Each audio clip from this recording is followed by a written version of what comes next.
And with that, I'm very happy to welcome to the stage my good buddy, Jay Williams, the Executive Vice President at Frontier Marketplace, and also the CEO of the Williams Technology Group. Nancy Giordano, the CEO of Play Big Inc. and a noted strategic futurist.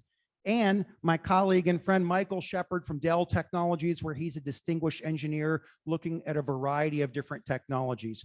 All three of these folks look at not just one or two technologies, but the whole spread of the emerging and pervasive technologies that may change the way we work, learn, live, play.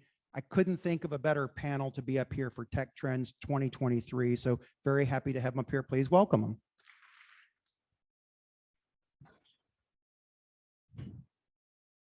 Now, we've got just a few opening context slides for why we do this event. One question we could ask is, does it really matter that you do these Tech Trends events? I mean, everybody knows it's fun. And the answer is it really does, because humans like to make predictions. They don't do it just for fun. They want to know how it's going to affect them and their family and their company.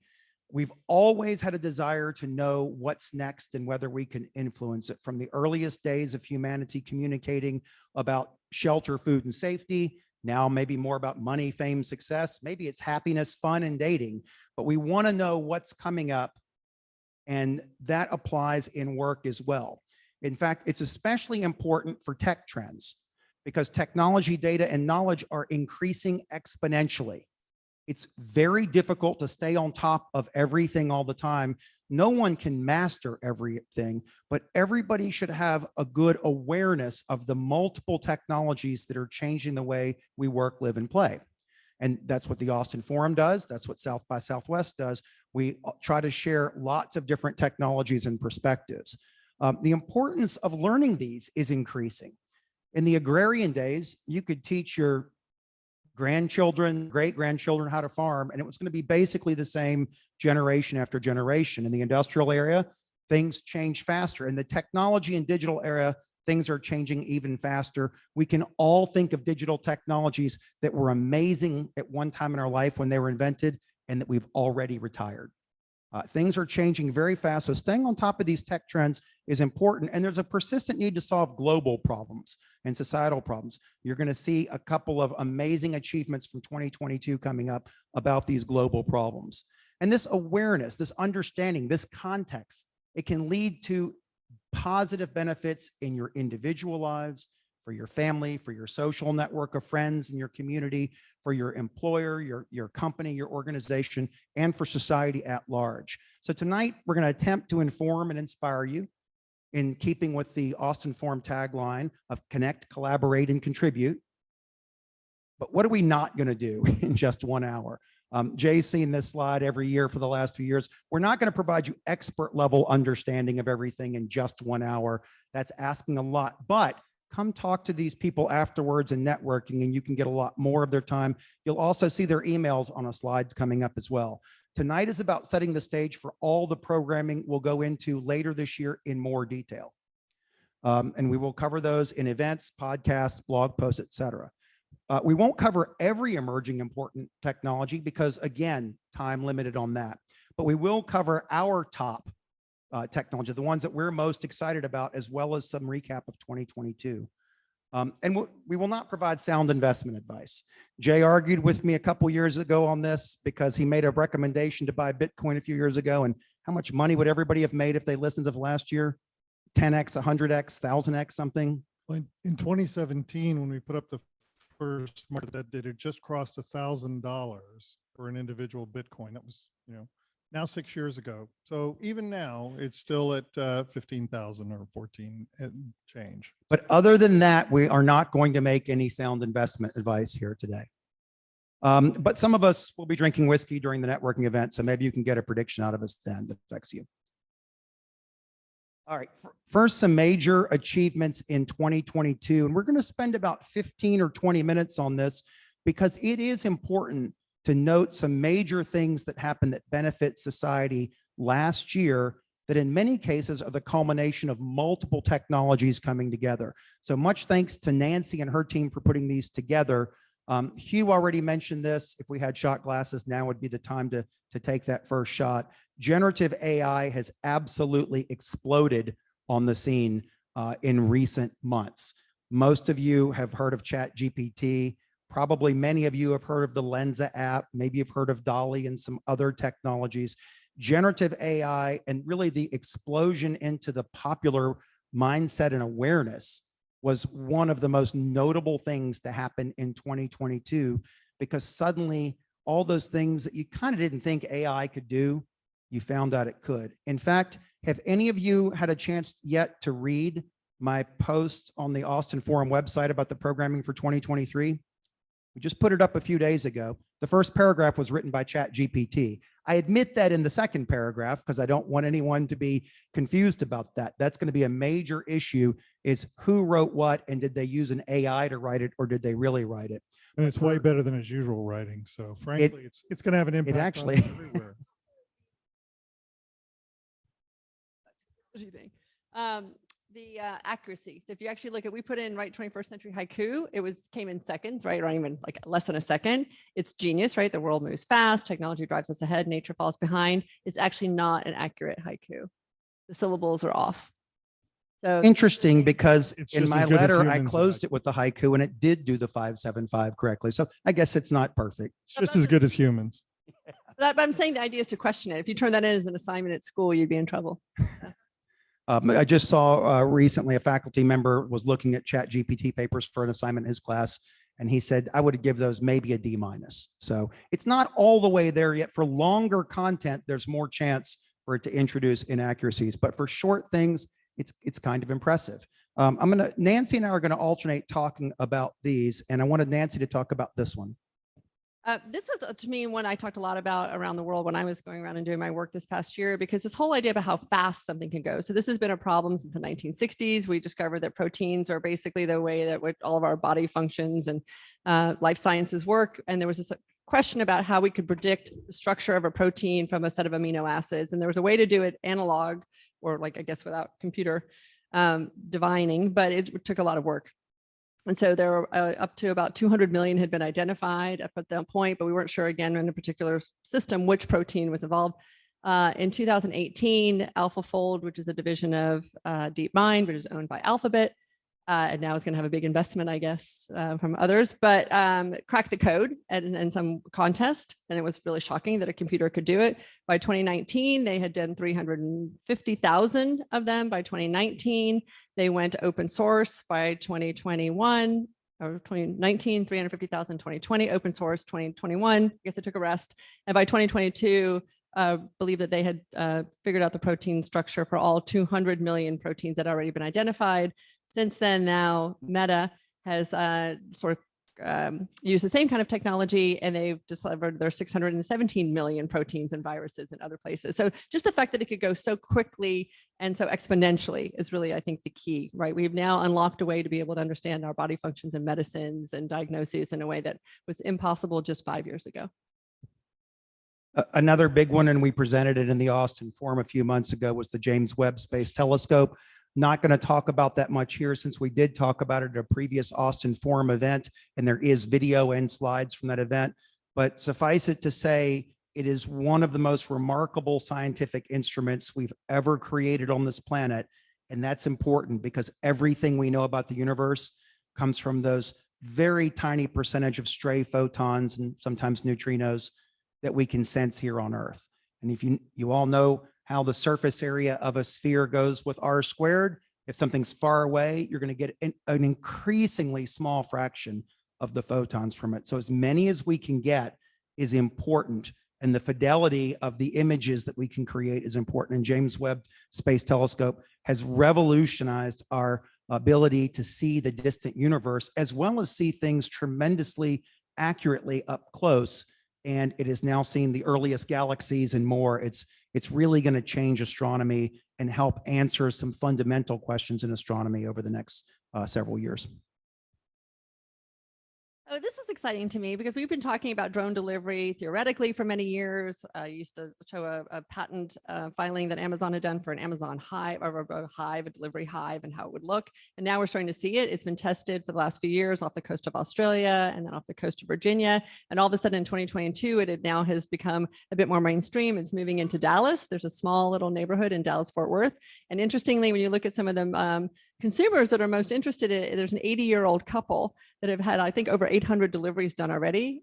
She has body limitations, he has sight limitations, and they've discovered this as a tremendous benefit for them. And interestingly, now Amazon just got also approval to be able to do drone deliveries, and they've chosen College Station to be one of the markets that they're going to be starting in. And this is the newest design of the drone that they're going to be using that just launched in November. We have robot Except it'll be dogs on the maroon, UT campus. Of course, it'll be a maroon drone, not a blue. I just think it's really cool that it's now starting to come inland. It's starting to become more Yeah. mainstream. It'll be really, I can't imagine the sky full of drones, but apparently there will be them. And if you want to go to Tamu, you can check it out. This was another big one. My background was astronomy and physics, so I volunteered to take these couple. Stars work by nuclear fusion, but all power we generate on Earth in nuclear power plants and unfortunately nuclear weapons comes from nuclear fission. And there's some basic physics there. If you fuse light elements, you can get power out. If you split apart heavy nuclei, you can get power out. The problem is we haven't been able to figure out how to get more power out than it takes to cause that fusion. So they were net power negative in all experiments so far. But we know how stars do it. They use gravity as a compression mechanism, and their own self-gravity creates the pressure and temperature that ignites hydrogen into helium fusion. There are other ways to create that compression, and now they've been able to do it with lasers and magnetic fields in the lab. First time ever we've had net positive fusion achieved. It's not going to make unlimited free power tomorrow, but it is the beginning of seeing that that is in fact possible at some point in the future. Big whoop.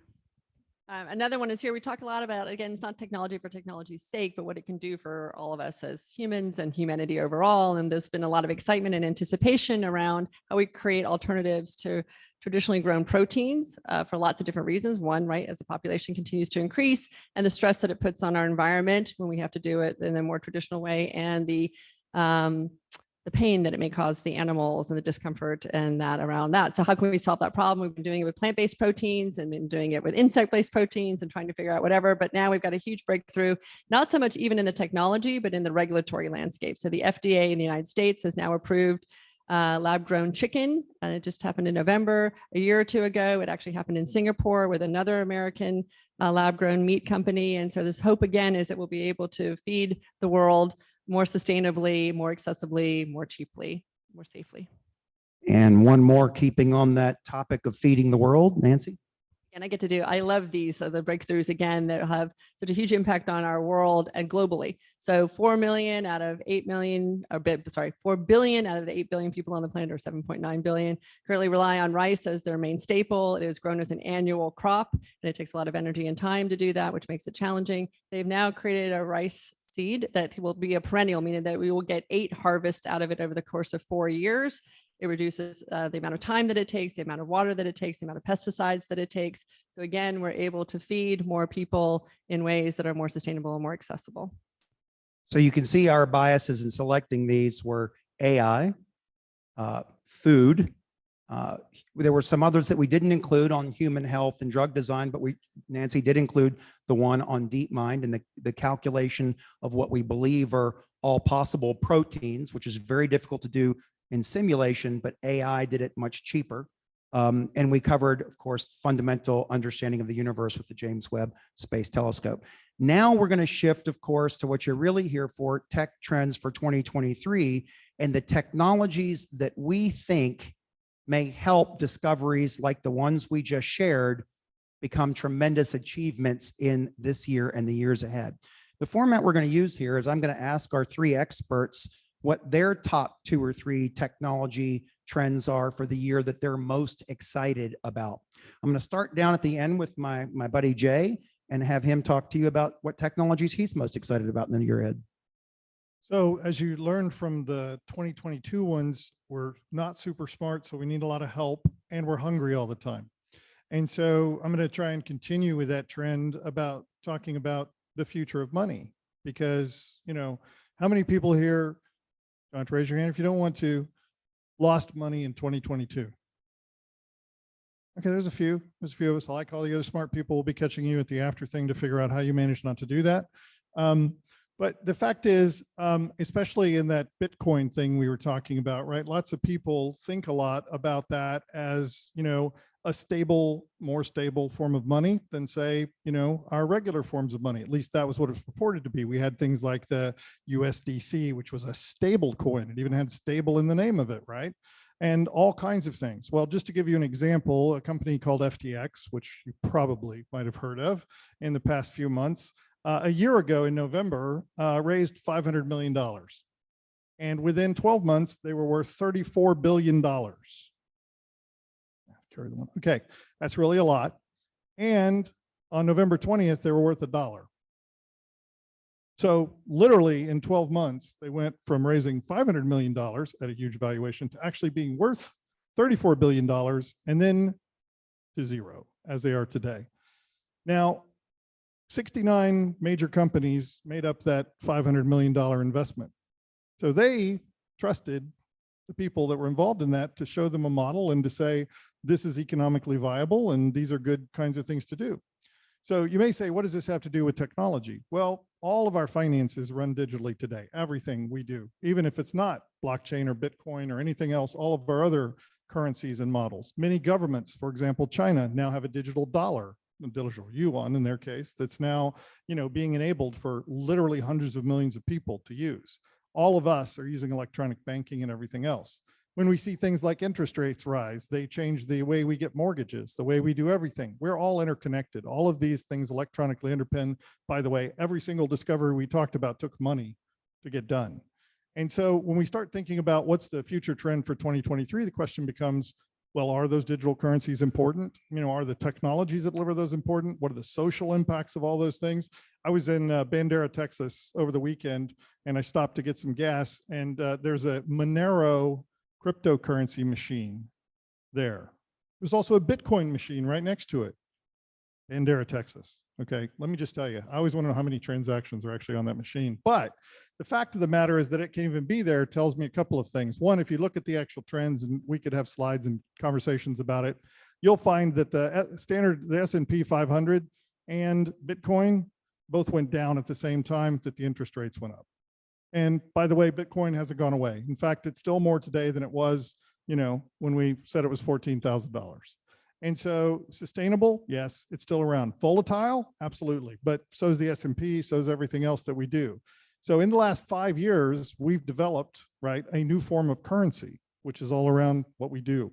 And so that's one example of something that in 2023 is going to be a technology that impacts us all, because everything that goes on with those discussions, whether we create a US dollar, a euro dollar, you know, anybody else that's powered by those technologies that has more personal interaction with us than the current banking system, where we aggregate, you know, our controls to our brokers, to our bankers, to people like that, we're all going to get closer together. So there's a community function of that, which leads to my second topic. And then I'm going to get off. Can I just jump on and say, I think that Sure, of course. interestingly, just to be curious about alternate currencies, period.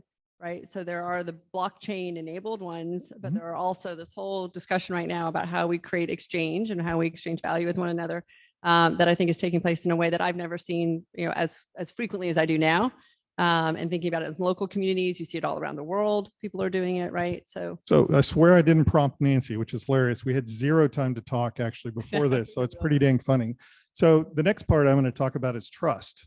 Because, you know, one of the other things that's happened in this universe that we've done things, if you take a look at the top brands in the world, what's the top brand value company in the world? Right, Apple. Second?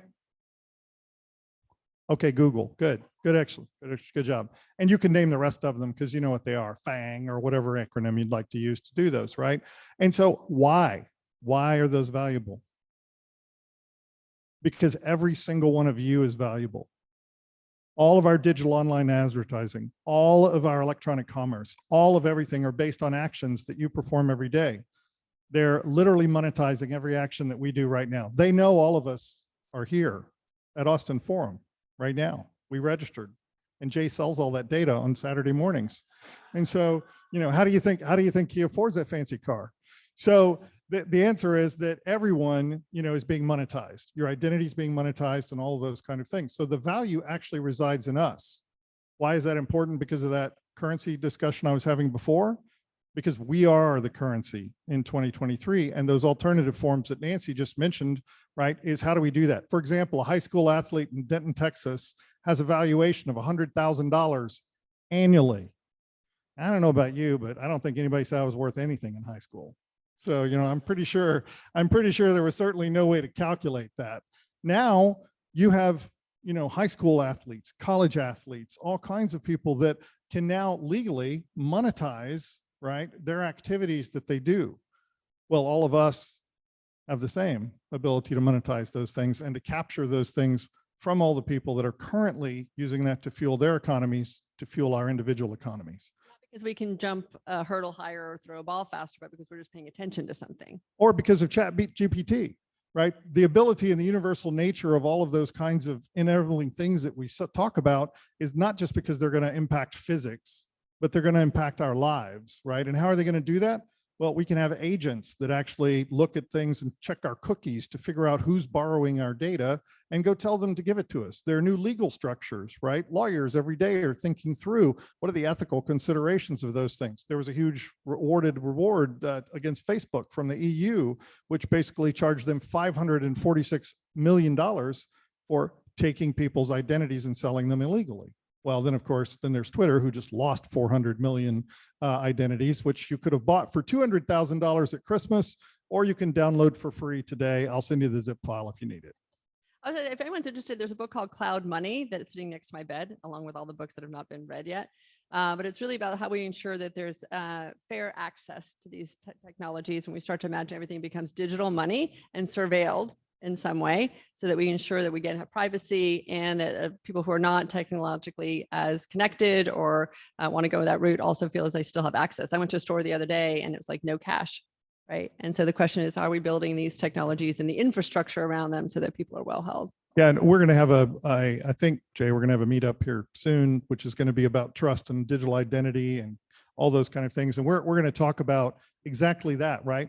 Currency should be universal. And so it can't be a currency if it's not universal, right? There can be barter, there can be all kinds of things locally and things like that. But for all of us globally to be able to exchange, there has to be a method of exchange. And as that evolves, and it's been evolving, I mean, the numbers we were just talking about of Bitcoin, 5 years, right? So the evolution of currency is like the evolution of culture, right? I mean, it takes time. And so where we're going is pretty amazing. And we're going to see a lot of that in 2023. Why? Because I think that today, I'm old. So I remember, basically June of 2000. Well, if anybody that was around, how many people were around in June of 2000? Come on, there's a couple of us out here. All right. And so I didn't say anybody was born yesterday. How many people were not here in June of 2000? All right, Jay, you got to work on your recruiting. All right. So the reason I mention that is because if you remember what happened in June of 2000, the internet was dead. The internet's over. There will never be anything on the internet. None of these companies are worth anything. All of that web stuff is useless. Forget it. We're going back to the wheel and cart. Well, somebody was wrong. And the reason it happens is, I believe, like a forest fire, forest fires are good. Forest fires aren't bad. We think of them as bad. They could be bad depending on where your house is. But, in general, they're regenerative technologies, right? They're one of nature's regenerative technologies that basically make sure that old things go away and new things come about. And what we're seeing right now is a regenerative, process related to all of these new technologies around Web3 and all of those kinds of things. So I'm looking forward to, the new growth. And it chases real solutions as opposed to just trying to make fast money. That's why people in the space are actually really relieved that it calmed down a little bit and we're moving toward real solutions. By the way, almost every topic that Hugh, Jay, and Nancy have mentioned tonight is the subject of an upcoming meetup event or presentation event or more. So we do AI April every year now with multiple events. We're actually going to do Metaverse May this year, but we have a speaker in February who's going to talk about the enterprise metaverse and why it really makes pragmatic sense. Jay's going to lead a meetup on trust and identity in February. Our friend Luke Wilson is going to give a presentation in March on tech, money, finance, and market. So we really have a diverse set of programming around these topics already scheduled. With that, I want to turn it over to Michael to hear about the technologies you're most excited about in 2023. Yeah, so transitioning from what Jay was talking about, the term Web3 came up. And one of the things I've really been looking at is Web 3.0 as a broader ecosystem beyond. Web3 typically is reduced down to like blockchain type conversations, right? Distributed ledgers and cryptocurrency and NFTs and things like that. But as we look more broadly across Web 3.0, there's a couple of key foundational components that are coming, and I'm going to talk more about the ones that I see emerging this year in a more dominant way. So when you think, if you think metaverse, right, and you boil the metaverse and the metaverse.org and IEEE Foundation underneath that, you got something called the spatial web. Spatial web is really about the rebuilding of the entire AI foundation by which the world is going to operate in the future. Now, within that spatial web, one of the things that's being considered is graph is becoming a really hot topic. And Gartner's projected by 2025, 80%, 70 to 80% of businesses will actually be utilizing graph in their analytics and AI systems. So when you look at graph neural networks and the AI components that are built on top of that, there's the connection to spatial web is when we think graph. Michael, could you explain what graph is? I know Yeah, there's a lot of people out there that might not know what that is. Yeah, so when you think of traditional Excel spreadsheet, right, rows and columns, those are traditional RDBMS databases, right? We structure everything in RDBMS. It's funny because RDBMS says relational, but what have we actually done? We've taken all the information that we as humans consume and we think about relationally, and we strip all the relationships out and stick them into databases and tables, and we don't even know how they all join together. Graph is about how we're connected. Right now, we could create a graph that says everybody in here is connected through the ontological structure, like the connection in the edge between those nodes, between each and every one of us, is the Austin Forum. So you can build out, because we always ask these questions, why did that happen? How did that happen? When did that happen? Those are all ontological components. Well, we as humans think in this manner. We have a neural network of a brain, right? And what we're trying to do with AI algorithms is replicate the way our brains work. And so we are relational beings. And as we think about relationships, we are trying to restructure the way data is brought together. So when you look at a data element and you ask that question, it all of a sudden makes sense. You don't need, you can literally discover from point to point how everything's connected. And the algorithms are trying to deliver that information in a more intelligent manner for us. So when we think of AI, for many years, I've talked about AI as augmented intelligence, right? It's not artificial in any way. The fact is, it truly augmented my capability to go from home to work, even though I've been driving that route for 20 years. All of a sudden, every day I'm opening up Google Maps. Why am I doing that? It's augmenting my knowledge with an algorithm that associates traffic, distance, speed limits, everything I need to augment my ability. It is a graph of information that has connected the dots between all of these variables and made that valuable for me. So this is what you're going to see with graph. A graph is a restructuring of all of our information where the relationships are now being built. So we're working on things like supergraphs, right? How do you take finance and connect that to supply chain and to purchasing and to marketing and to all these different domains? So as a company and as an organization, people need to start thinking about how do we restructure information to make it more understandable for us as humans. And so graph to me, when you say for 2023, I see a rapid acceleration as one of the main primary components for this year. Can I ask you, do you know Nora Bateson's work on warm data? I have not seen that. I think it's really interesting. She's a woman out of Sweden. She comes from a strong sociological background. I think her great-grandmother or grandmother was like Margaret Mead, so she and her father was Gregory Bateson of the Bateson Institute. But she talks a lot about contextual knowledge and data, and that when we take data and we strip it out of its context, we miss the whole, we miss all the things you're describing. And that the scientific method of replication, like if I see it here and then I try and replicate it here and I miss the context, we're not going to get the same results, but then we discount it as not valuable when the reality is the context is so valuable. So I just think it might be interesting on a more humanistic level to match up against what you're doing. Absolutely. That's a great point. And it actually leads into the second technology. So one of the things a great segue. I've been looking a lot at this. If you haven't heard the term cyborg anthropology, I love looking into cyborg anthropology. It seems that the terminology seems kind of creepy, but the reality, it's simply an anthropological study of the way humans interact with technology. I mean, you can simply study the way somebody interacts with a machine. If I've got a backhoe and, are the controls easy to use? The question is, when you use artificial intelligence platforms, are they intuitive? Are they natural? Can you actually gain benefit from that? So digital humans is one domain that we have been spending quite a bit of time on. And this is back to the same context. Can an artificial intelligence platform understand you as a person based on maybe the location of your phone? If you're asking who won the basketball game, context is important. You're in Austin, you're probably asking about a game in Austin or in Texas, it's not going to answer about who won the World Cup or who played a game in Spain, right? Context is very important. Back to the graph, understanding location and association of different components. The digital human component is, if you look at the sociological, societal problems that are occurring, we get into things like, why is Elon focused on the humanoid, right? This idea of human labor. We're seeing this everywhere. You see all these for hire, everybody's hiring.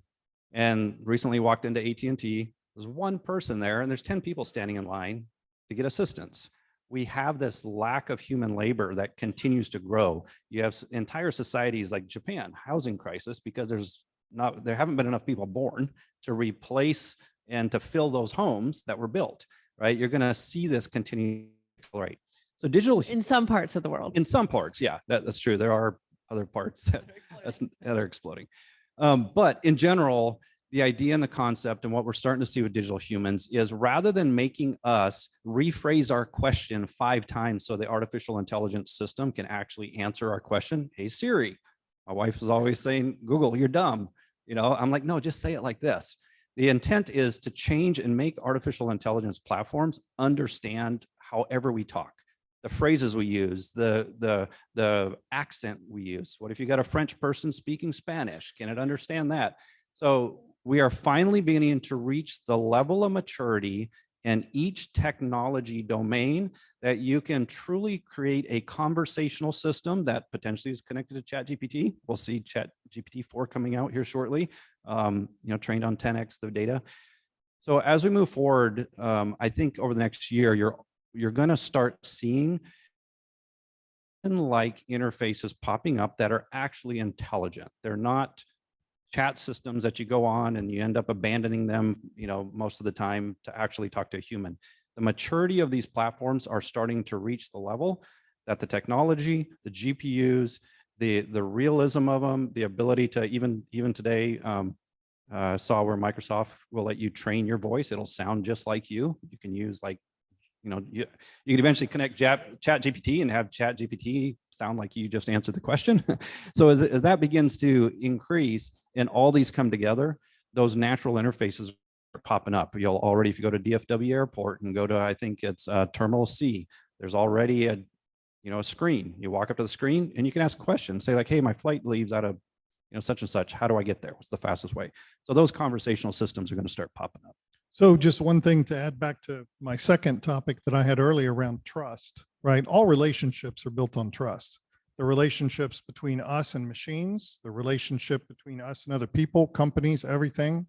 And so, as we look at the cultural impacts of all these things we're doing, there's ethics concerns, there's cultural concerns, different cultures receive those kind of things differently. People react to different things. So there are just as many innovations, and we're not very good at getting lawyers up here on the stage, Jay. So we should make sure that we start thinking about that, because, there's a lot of people out there that have to work in regulatory environments, privacy environments. There are just as many advances going on in those standards bodies. The ISO privacy standards body works overtime, to try and figure out how we're going to have standards around privacy that are just as important as the UL standards that exist in our electrical system, because all these systems are connected together into these cyborg, anthropological environments.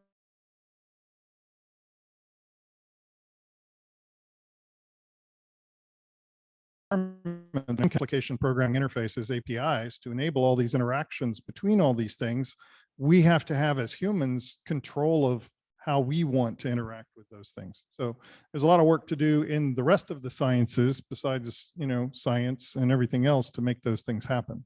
Yes, and first I was gonna say, as a cyborg anthropologist, a person I met many years ago that I really admire is Amber Case. Do you know Amber Case's work? So I just want to make women visible in this conversation and give you guys people to follow up with and learn more about their work. But she talks about comm technology and she's really fascinating. And for this, it's really an interesting question about whether or not regulatory bodies as they currently exist will be able to keep up with the pace of technology, right? Jay opens up with exponential changes and shifts. And do we have the right structures for that? And the answer is it doesn't matter, because at the end of the day, we all live in a regulated body. We've decided to be a citizen of some country. We've conformed to some sets of laws. We've said this court's going to work those things. The question is, do governmental systems have to change? And one of the things about, Web3 in particular that's happened is the rise of things like decentralized autonomous organizations, decentralized autonomous associations, all kinds of ways for you to directly interact, in the governance of those mechanisms. The corporation is dead. Right? The corporation's a dinosaur just marching around that hasn't realized the rest of the body has died yet. And so we're going to be suffering through that for another, 100 years before that corporation, that body turns into the new kind of body given the technologies. That's why I was mentioning those technologies have to move too, right? In order for us to be able to get all of these benefits and not hurt ourselves, and not, get out of control with some of these things. No, I'm not talking Terminator 2. I'm just talking about the inability to actually tax things properly so that we can take care of distributing wealth effectively so everyone has access to the technologies and things like that. We have to have all the social structures to go along with our great technical brains. And a lot of great people are working on it. I will see a couple of you in the audience. I'm not going to call you out right now, but we're going to be seeing you later in the year. I want to meet those people because I'm really fascinated by that conversation right now. There's a piece a friend of mine wrote about governance without government.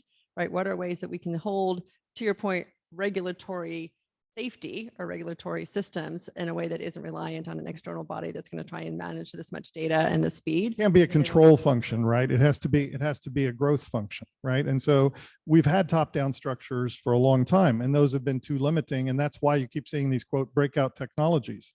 That's why internet. Oh my God, what'll happen when everybody can talk to each other? What'll happen when, somebody in China can send an email to somebody in Sweden, or all of those kinds of things. And we still see examples of the oppressive nature. We're going to have the Great Firewall, or we're going to have this country blocked offline and all those things. I don't know, check TikTok. I don't think anybody succeeded in keeping everybody in. So in China, TikTok looks very different. That was exactly. But it still connects people, right? Even though, again, I'm not saying that there are cultural limitations or all kinds of things that need to be enacted in those things, but it's still enabling technology, right? That's slowly pushing on that envelope, over time. And I will say we're still at the very, very edge of that. There's this wonderful iceberg graphic that somebody created where you have like the current form of of a crypto blockchain version of it with FTX and all that at the very, very tip of the iceberg. And there's so much that goes all the way down to post-blockchain technologies that are agent-centric that allow us to connect with one another, exchange value, exchange whatever we want to in very, very different ways and create a different sort of regulatory system that doesn't rely on this. Well, so Michael knows this because he works in Web3 related things. The fascinating thing is there are all kinds of technologies that are out there, but because the current state of thinking around finance and the economics of things can't accept anything. I mean, why did we even call it a coin? Let me just tell you, it wasn't called a coin to begin with, right? Before Bitcoin, there was another word. And so, we called it a coin because no one could accept a digital transfer, right? And so all of these things, that's how we do it, right? Why are you still working with files? How many people worked with a file today? How many people have an actual file folder that you stuck your file in? No, not a physical file folder. Actually, you ordered one from Amazon. Okay, all four of you. And John Lockman doesn't count. He keeps those he's an antiquarian. So, the fact is we still use the past to interpret the future. And so that's sometimes a serious limitation. And that is stopping these new forms of governance and things like that from happening because we haven't developed the right taxonomies and ontologies and things that Michael was just talking about for us to be able to interpret those. And that's on all of us, right? That's why you're all here, right? Is to find out new things, new words, new way to do things. Anybody written down a new word since we started tonight? I see a few, right? That's cool, right? And Nancy's got great references. Just ping her all the time. She can send you that entire stack of books that she hasn't read yet. I need to throw them into Chat GPT and let it like. tell me what Exactly. it is Just I get, really well, need here's to know. Chat GPT right here. Send it to everybody out here. They'll read them and give us back book reports. That's something we ought to do at Austin Forum, is let everybody have a book list and fire people up and let them write a book report and be on the podcast. We did the book list at the event in December, and we published on our website the list of recommended reading that people in the Austin Forum read and enjoyed last year. Most of it was from last year or the year before, but some people went back to some classics that they hadn't read before and put those on there as well. We did not assign book reports. I think our attendance would have been lower. Really? Come on. Everybody likes to Actually, not with Chat GPT. That's wouldn't. right. I was Everybody, gonna that's my say- point. Everybody could use Chat GTP, put their name on it, and they'll feel better about Just it. a funny story about my daughter. I have 3 kids, a 19-year-old, 22-year-old who's here, and a 25-year-old. And my 19-year-old's classmate at TAMU at A&M was charging her classmates $80 to write papers. Oops. And Sorry was about doing that. it before, like she was using her own AI, right? And all of a sudden when Chat GPT came along, she was so bummed because it really messed up her business model because now other people could go do it. So there's an app on the App Store that's climbing the charts that is pretending it's the official Chat GPT app, and that's charging $7.95 a week for this free service. And people don't know any better. They're downloading it. They're subscribing. Please don't to download this. that. Don't do that. Apple just pulled it off. Good. They just pulled it off. Yeah, I No, just they're like charging them I for think something that was yesterday- free. My news is 24 hours old. Sorry. It moves Friday, fast. Friday afternoon, it was gone, I think. But yeah, there'll be another one. Don't worry. I mean, Yeah. So I want to ask you all, you all mentioned some pretty fundamental things. Trust, identity, money, use the term graph, but really relationships will be the common way of people thinking about it. And that relationships aren't all columnar and row oriented. They're all over the place. I want to ask you about some technologies and how you think some of the mainstream, well, what's become mainstream, or at least common in our public conversation, how you think those are going to evolve in 2022. So Jay, what do you Can I think? jump in my 2023 in that? I'm sorry, 2023. That's all right. But I'm just saying in that conversation, I want to jump on some of the stuff. Oh, sure. I'm sorry. Absolutely. Share your top technologies Well, for just 2023. quickly, because first of all, we didn't talk about CRISPR at all. So if anybody noticed a big gap in that, I think that's a huge one, right? There's so many biological or bioscience or bioengineering breakthroughs that you'll be doing a separate breakout on. So we didn't call attention to that, but I will just say again that CRISPR in its many infinite forms also helped reverse leukemia in a 13-year-old girl. Nancy, could you tell everybody what CRISPR is real quick? Why don't There's you some people that describe don't know. Go CRISPR? ahead. Well, Gene editing. yeah, I mean, I think, genetics is something that we talk about a lot, but the actual ability to edit those genes, like we edit a word processor document. I'm really old, see word processor. But the fact is, that's what CRISPR is, right? CRISPR is a tool to allow us to do genetic editing. Now, that should make everybody's head explode, and Ethical implications. But and actually, I remember hearing one of the founders of CRISPR at South by with my son, Zane, and I got to sit in the back and listen to this extraordinary woman describe what was going to be possible. And here we are. And the fact that we could actually treat an incurable form of this cancer in this young girl with this technology. the new Alzheimer drug, I don't know if you saw the things out there. I mean, that came out of that research too. I mean, we're going to see so many new advances in biomedical science that's directly related to us and gives our ability to increase our longevity, increase our active time of life, all those kind of things, all from those kind of research, which by the way, some of which have been going on for decades, right? Again, it's like, the old saying, I became an overnight success after 20 years. But I think it goes back to the exponential, right? It's like we finally figured out the key breakthrough and then all of a sudden we're able to. Because now we've also got the AI generative breakthroughs, got all these things compound with each other. Well, so I was going to, so for 2023, a couple of things aside from the CRISPR stuff, but that I get excited about is low code, no code software development, which makes it now all of a sudden AI much more accessible. It moves much faster. So I can describe the concept. You can always describe the technology, but you want to describe how no code or low code AI. Sure. Being a coder, there is no such thing as no code. It's like the artist when you talk about, generative AI doing art. No, there's no way those guys are going to do art. No, there's no way a program is going to write codes for you. Call me instead. So the fact of the matter is, though, that let's face it, that code's a language, right? Coding's language structure is saying. You heard Michael talk about, all the different language interpretations we do. It's no different. All you coders out there, sorry. It's no different. And so the ability of all these technologies to replicate those kind of structures are very important. The next challenge, of course, is how do we be creative about those things? How do we create the user experience to do that? How do we deal with the complex workflows in supply chain and make them easy for people to use and all that stuff? Well, the way we do it today is I have 3 UX people and they iterate, we call people together, they look at it, we do it again, et cetera. Well, what are computers really good at? Doing the same thing over and over really fast. And so now that they can start to evaluate those design decisions, evaluate those workflows, do all those things. And so they can come back and say, okay, Mr. Human Person or Mrs. Human Person, pick one of these 3. Because I did the other 482,000 possible combinations, just pick one of these 3. So now instantaneously, what would take us months before and hours of testing and people dialing up and clicking on web pages and looking at those things, we know now when we can deliver that, right, with the aid of no code, low code, that it's already, a good user experience and it'll work. The naive to I also want to just- get it back to, yeah, I wanted you to talk about the implications for this. Well, I was going to say from a naive standpoint, is it also just the possibility that there are libraries of all this code that have already been written to some extent, and I can sort of plug and play like Lego and sort of create the thing that I want to create so much faster. So much. Think of them like dictionaries though, right? I mean, the challenge is, right, there's 9 definitions for each word in Japanese in that dictionary, or 5 definitions of that word in the English dictionary. And so it's a matter of how to use that word right. That's going to take a little more time in some cases to do that. Also, I don't know if you, there are lots of sites out there where you can go cut and paste code. I would say the likelihood of that cut and paste code working even with a human involved is fairly low, although I get programmers that do it all the time. Okay, but I want to hear Nancy finish your thought. Well, I was just going to say there's a prediction that there'll be 500 million applications created in the next 5 years or 4 years or whatever it is now, which is more than it has been 40 years prior. So the exponential ability again to create software and have a software driven life, which means that all these technologies, we didn't talk about AR and VR, which is the world again that my son Zane spends a lot more time, but there will be information around all of us right now. So how do we make sense of that information, right?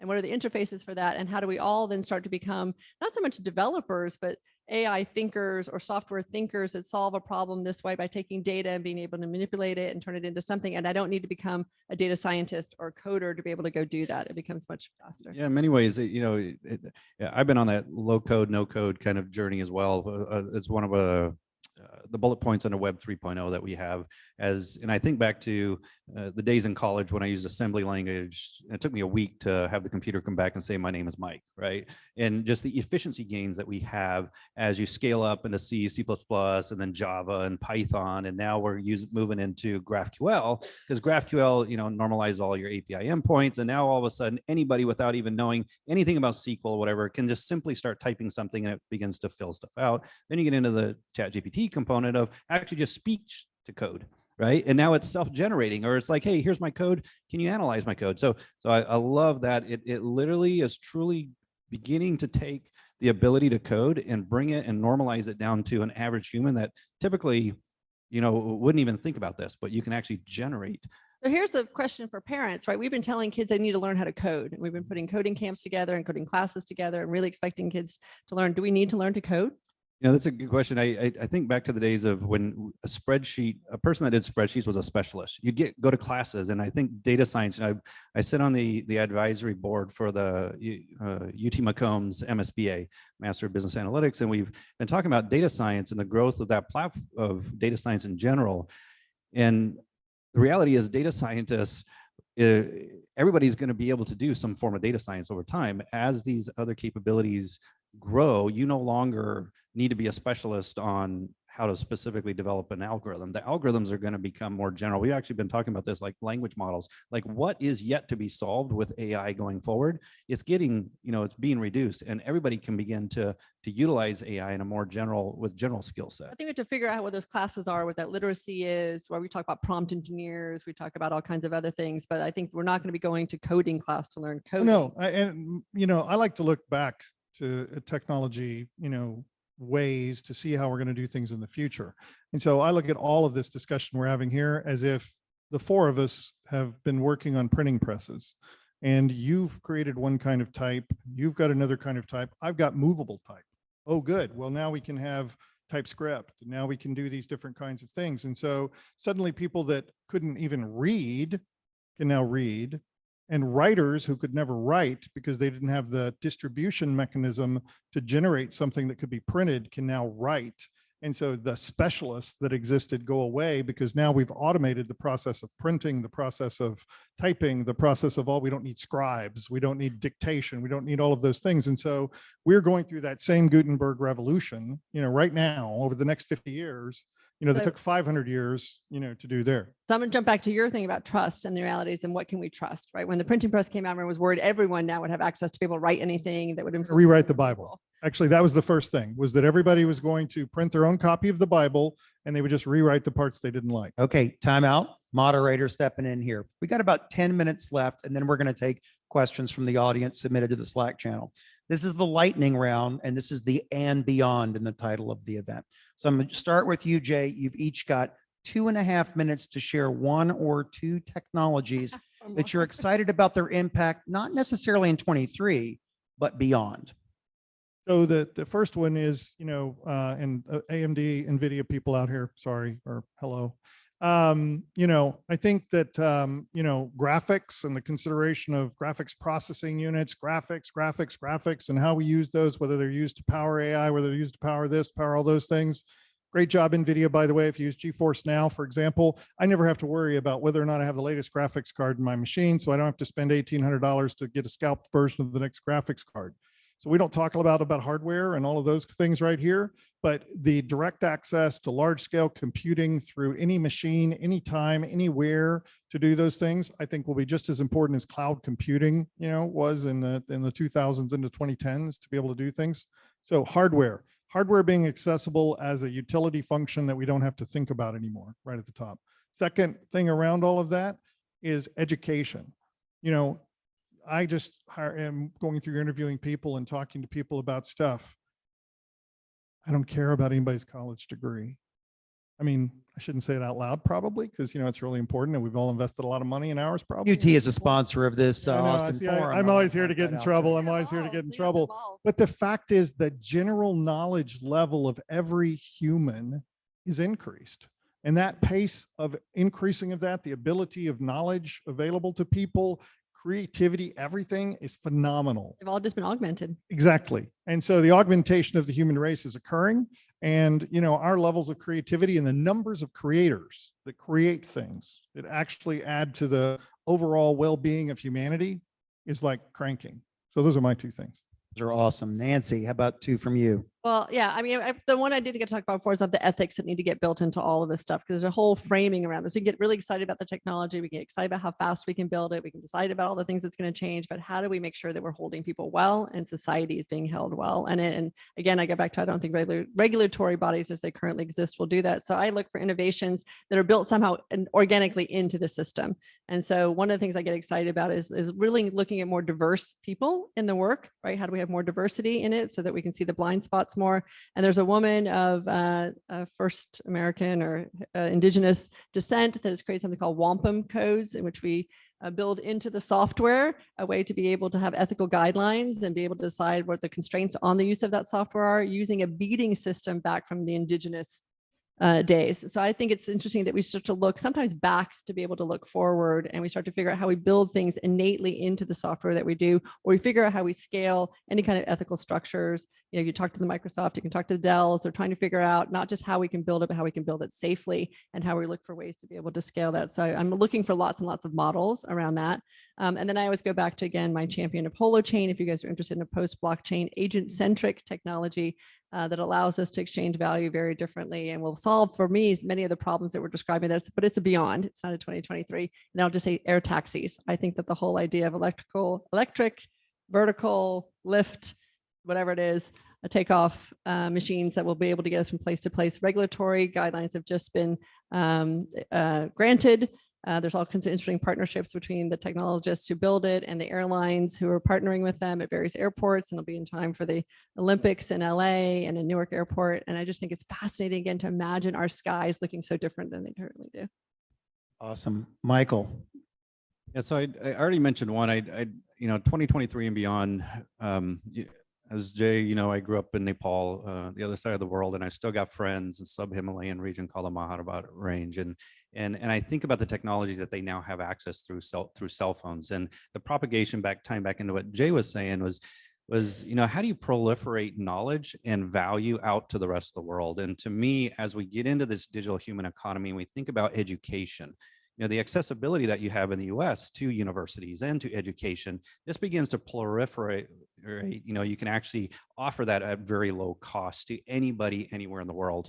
And so I see a tremendous opportunity of that in particular component actually delivering that, whether it's healthcare, whether it's education, whatever it may be. The other one would be maybe I'm really excited for the ability, when we think about energy consumption and everything around AI, to run AI platforms as neuromorphic computing chips, right? The ability to actually, rather than consuming all of that information, the amount of energy it takes to pull the information off the device or out of every different location, bring it back into a central data center and then process that and deliver that back. I mean, you've got federated learning and other things, but to be able to actually deliver the algorithm into the chip and have the chip on whatever that device is perform that compute component.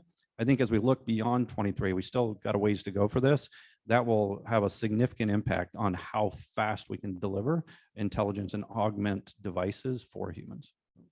That's great. I'm going to give my two technologies that I'm most excited about for beyond 23. One of them is 2024. We have covered virtual reality, augmented reality, and a little bit about the metaverse overall in the last several years of the Austin Forum. We've had speakers and experts stand on stage and say, we think we're just about there now and what it will take to become widespread adoption. And now even at least one of those past speakers has lamented that maybe it's just never going to happen. Maybe I've been hoping for 20 years, ever since I read Snow Crash or something, that this would happen. But I'm predicting that not 23, but 24 will be the year that really takes off. And there's a couple of really obvious reasons. The PlayStation 5 VR headsets coming out in February, and all rumors are that Apple is engaging in this and going to release a AR VR headset in March. When you are companies as big as Sony and Apple, you don't necessarily try the weird niche technology right at the beginning. You make sure that you believe you have some value you can add, some positive entertainment and or work value out of that. And so I think that these devices will come out next year, and there'll be some neat games and there'll be some neat collaborative tools and stuff. And we won't adopt them for daily use, but people are going to buy them. And I think that by 24, we'll start to see this become something that we actually consider setting up a meeting in VR space. And I want to put a plug in for next month's topic that is going to talk about enterprise metaverse, the ability to create digital twins and virtual environments of those digital twins, such that you'll actually be able to build and construct things digitally before you ever have to invest in the actual atoms and producing the atoms and the structures to do that. You can do it all digitally. So I think there's going to be some enterprise drivers of this. But I think these consumer companies, finally the big ones getting into it, the electronics getting sophisticated enough, the horsepower getting sophisticated enough. I think 2024 is my year where I think that finally starts to turn the corner. Can I just make a plug for at UT? Actually, we have the Texas Immersive Institute, which is becoming a center really of excellence around these technologies. And it's right here. My son is part of that program. If you guys want to ask him anything about it, Aaron Riley is running it. But I just think it's really cool that right here in town, we've got a lot of programs and a lot of money going into experimenting and learning around that. So well, I'm going to ask Aaron to speak in Metaverse May. So yeah, the one that I'm excited about for the longer term is quantum computing. I do a little bit in quantum computing now. It's one of those things that some people think it's like cold fusion. It's not even possible. Those people are wrong. Quantum physics is absolutely real, and we build devices now that benefit from the properties of subatomic particles and the forces between them. Quantum computing is really, really hard. It's not going to be here next year in a mainstream way. It's not going to be here in 24, 25 in a mainstream way, but we're just beginning to see a few use cases of the limited quantum computing systems we have now, where they're playing what appears to be an advantageous role in drug design and in optimization of supply chain problems. Actually, the problem I'm thinking about really is optimization of loading and unloading different containers at a dock. Well, a company in San Diego has started using a quantum system, and they believe they've achieved an advantage there. These are spot cases. They're not confirmed, but we're seeing the same kind of exponential growth in quantum computing that we're seeing in AI and other things. It's not a Moore's law doubling of qubits every 2 years. It's an order of magnitude increase every 2 years. And that's going to lead us to some really interesting possibilities by the end of the decade. Will it replace classical computing? Absolutely not. Will it be an accelerator for certain problems? The exponential problems that you can't just exponentially increase the size of your cluster, that doesn't work. We all know that if you have a cluster with 100 nodes and you add 100 nodes, it's got 200, it's twice as powerful. But quantum computing goes up with 2 to the n qubits.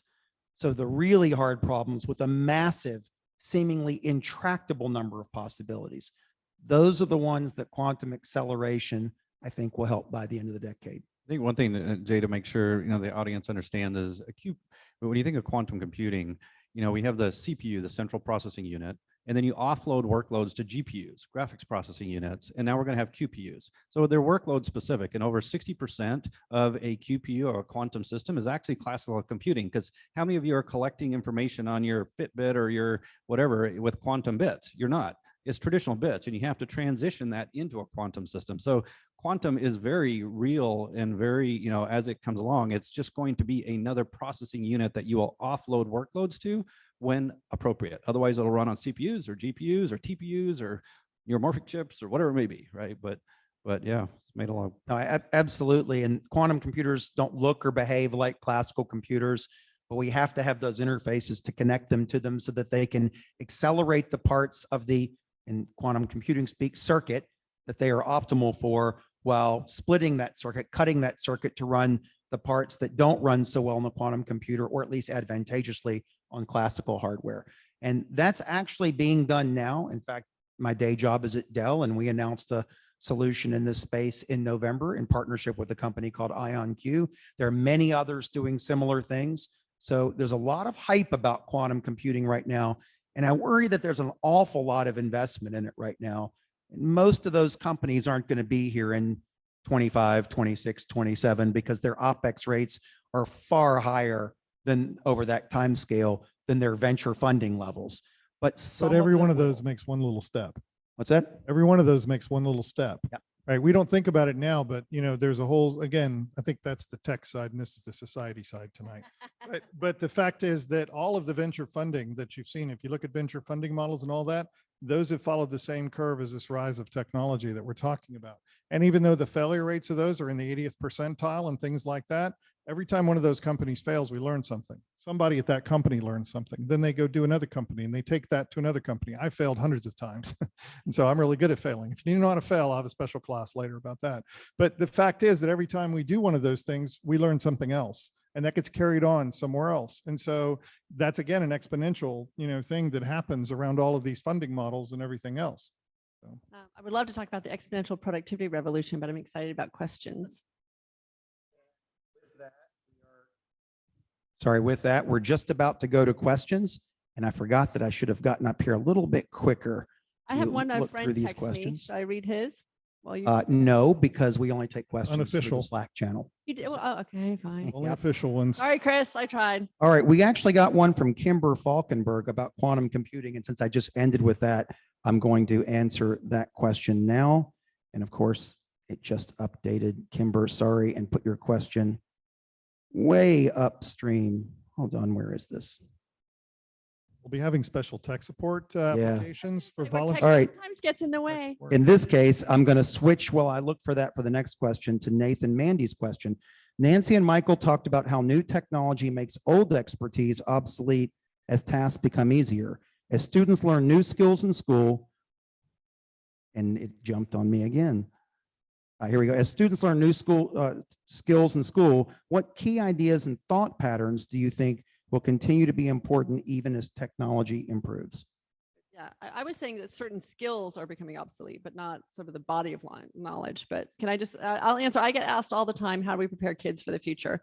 And it's not a specific skill set as much as it is a capacity. And so for me, it's curiosity, empathy, agency, grit, and integrity. If we actually are actively building on that with each of our kids, it's not as easy as it sounds.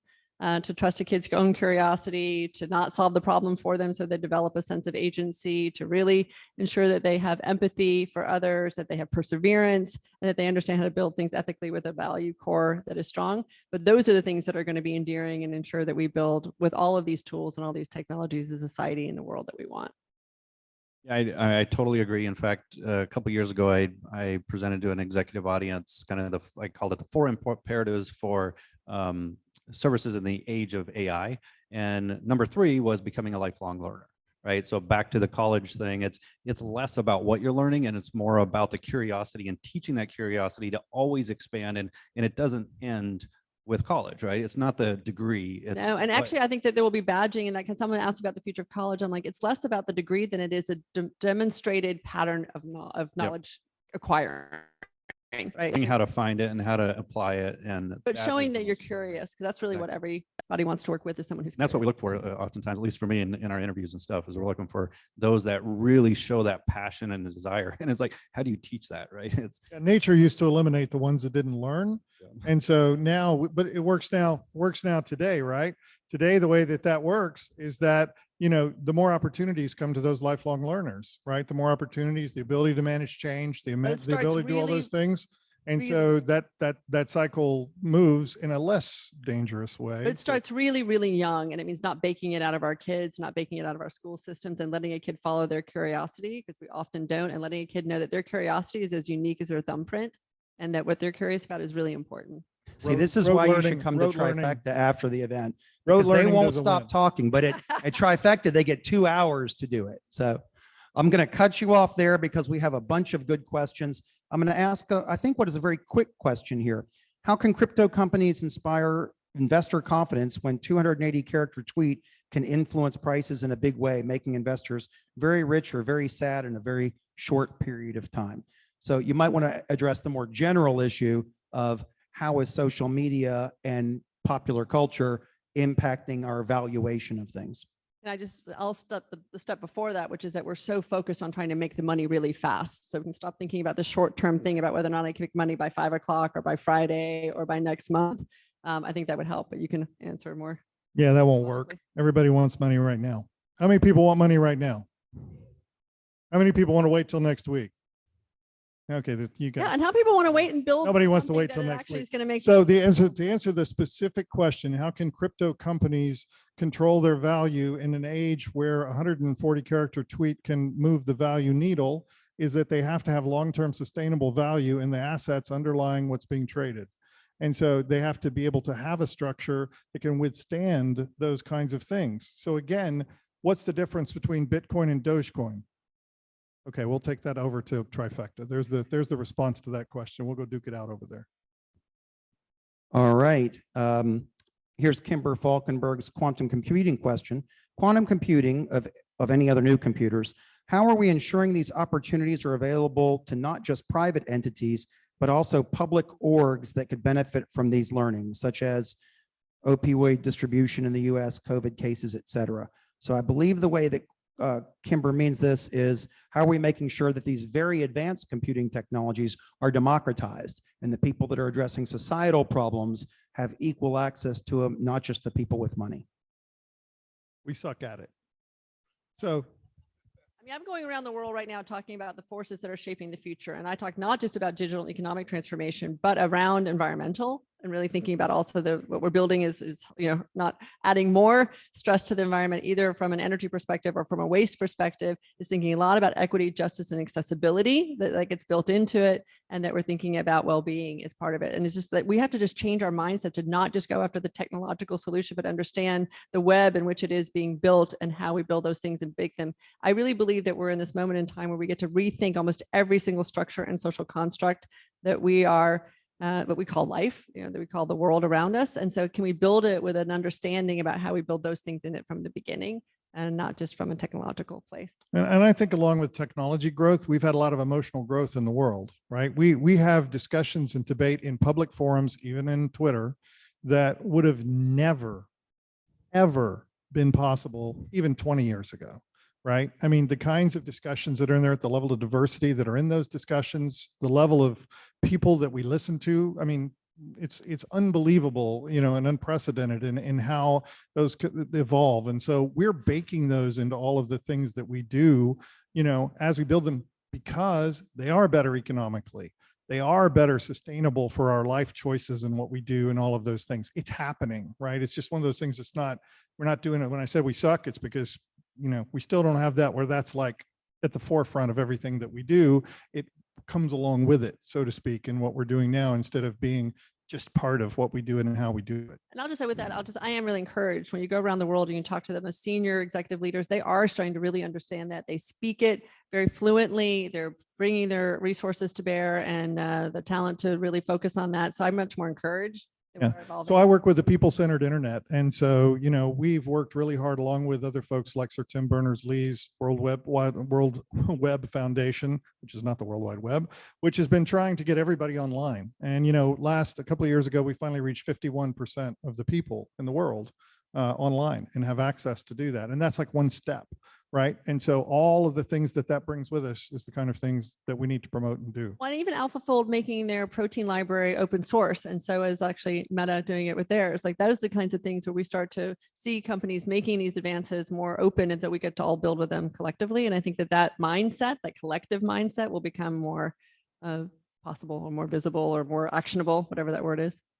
All right, next question from Russ Finney. Do you foresee any technologies which could expand the human lifespan while keeping a reasonable quality of life?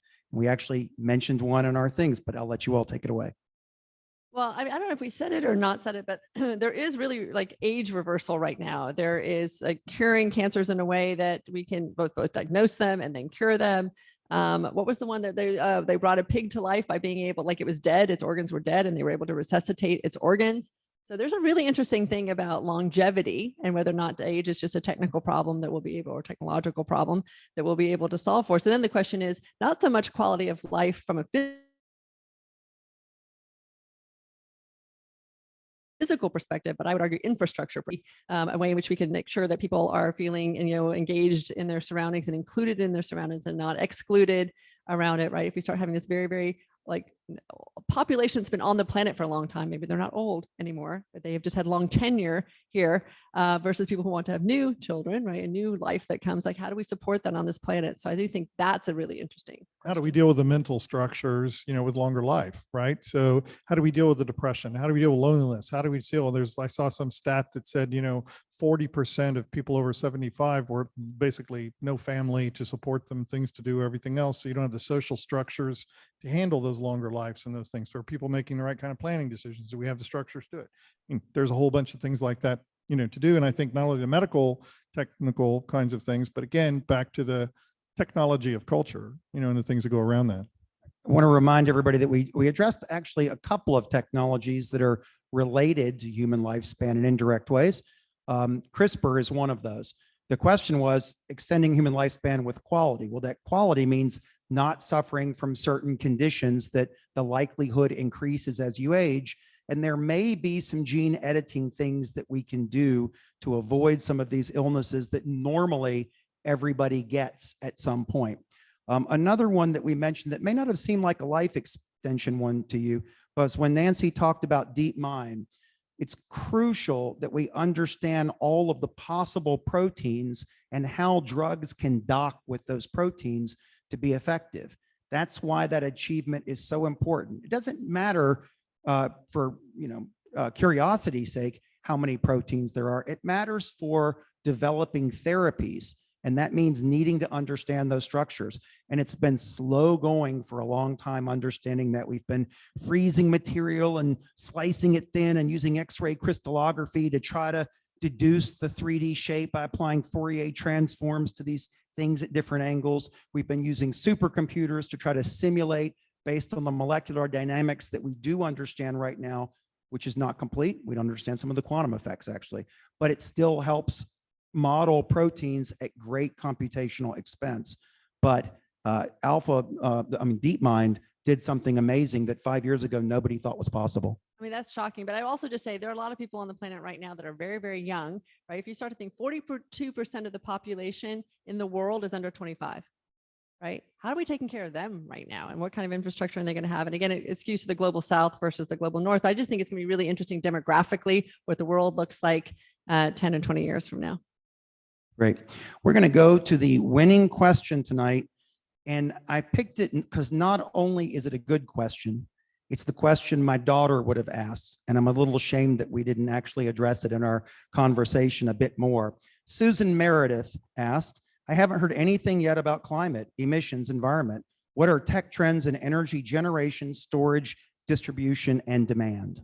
I would argue the nuclear fusion piece is in that, right? What we're trying to figure out is how to generate energy in a way that is less taxing on the planet. So that one, I think we said it early on because we are very excited about the Should have mentioned that it's clean, right? But yes, Yeah. that Well, that's should the be hope, known to right? everybody. Is that we're not going to create more that are dirty. We're going to create more that are clean. And there is this, big wish that we can get to universal energy in some way where the cost comes down, and certainly the cost from a carbon or planetary perspective come down, and make that become something that everyone can build with in a way. So that becomes a big, huge breakthrough there.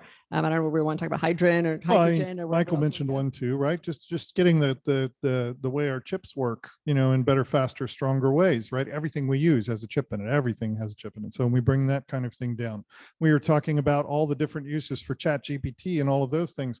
Every one of those things does it. When I was talking about NVIDIA's, platform, GeForce Now to do things, right? When 750,000 houses don't all have a GPU in their house, they have it in the cloud somewhere where they access that with a machine that doesn't have that. That reduces overall energy costs. So almost everything we've talked about, to some degree, addresses some part of climate change. We didn't address it directly, and many of the climate change issues we have are political, right? They're not as much technical. There are plenty of technical solutions, but they need to be adopted. And so we're back to the regulation structure and all of those things to how we do it. So great question. Partly regulatory and then partly markets. I go back to short-term versus long-term, right? We're talking right now to a steel company in India, Tata Steel, who's really trying to figure out how to become less of a coal dependent and carbon dependent business, but they also have to meet market expectations, because we have these expectations that everyone stays at a certain level of profitability and people can join in. I'm not saying them specifically, but I hear that over and over again from companies that want to make the move, but feel they don't know how to do that within the current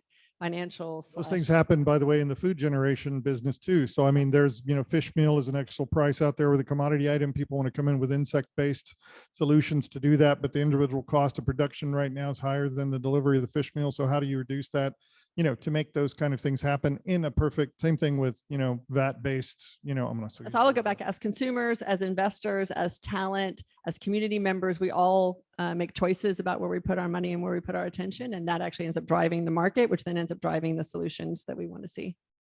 And I'll close out this. Oh, did you have, were you go ahead? I was just going to make one comment on, we mentioned the low code, no code. And one of the problems that we've experienced is as code actually gets worse, as it moves up the stack, it becomes less efficient. And so the amount of energy consumption that we have today because of the bad coding, there's new technologies coming out that take us back down to the silicon level that optimize that.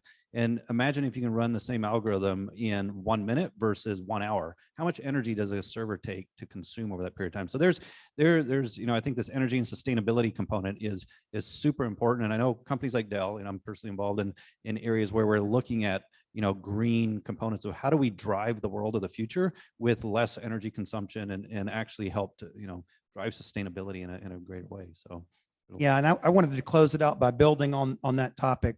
As Nancy said, we talked about nuclear fusion. We just didn't draw the parallel to the climate issue there. Having an essentially infinite amount of clean energy would solve a lot of problems. That's a long ways off, but what's happening in the meantime, we actually had an Austin Forum presentation a few months ago from Andrew Grimshaw of Lancium. And he started the presentation by talking about the Texas energy grid, but then he talked about the sources of energy in that grid. Anyone know what the cheapest source of energy is in Texas right now? I think someone said wind. It's not oil anymore. It's wind. Anyone know what the only source of energy that's actually significantly growing in capacity as a subset of our overall portfolio is? Wind again. So solar is great. It's clean. Actually, it's not clean making the panels, but nothing is perfect the whole way through the process. But as Andrew shared, Wind energy is now can be pennies per kilowatt hour. And there are times because of the weirdnesses of the Texas grid where we're producing too much there and can't get it across what's called the CREZ line, that they actually pay you to use the energy in West Texas.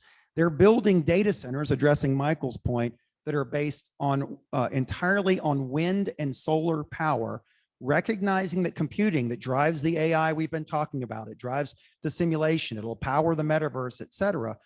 Jay mentioned that he uses an online graphics card now.